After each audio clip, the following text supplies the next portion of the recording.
Let's talk to you about a tribunal, quite an interesting tribunal that's going on. It's the final day of the Guardian versus Home Office tribunal, which all centres on royal security costs. Yes, the Guardian challenges the government's refusal to tell the public how much taxpayer cash is spent on protecting the King and the wider royal family.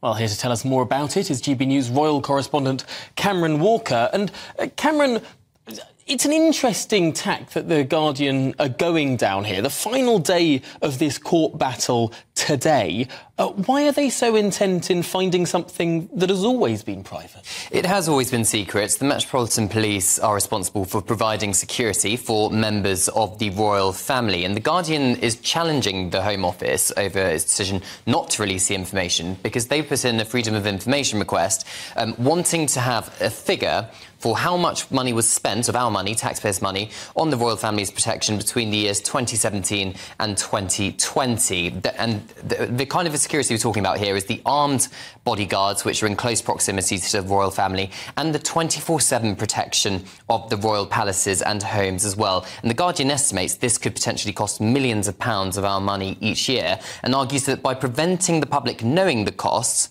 they cannot have full public debate about the role of the monarchy within society. Now, the Home Office, a witness for the Home Office was speaking in court yesterday, or witness statement even, and he said that potential attackers would gain a mosaic of information if the costs of protecting the royal family was revealed. He went on to say that it would be a substantial step in increasing the risk of an attack, and that would-be attackers would gain valuable new inferences, in other words, could have an educated guess about the kind of security that was being provided to the royal family. Now, the Guardian's lawyer, Stephen Cragg KC, said as long as the information's generalised, so it's just a normal figure, there's nothing significant that a potential attacker would have in order to carry out an attack. And it's within the public interest to have an informed discussion about the monarchy and would make the institution more accountable. But he also went on to suggest that the sovereign grant, in the Guardian's view, is misleading. So that is the pot of money which taxpayers funds the royal family each year. Last year it was around £86 million. That does not include the Metropolitan Police security protection.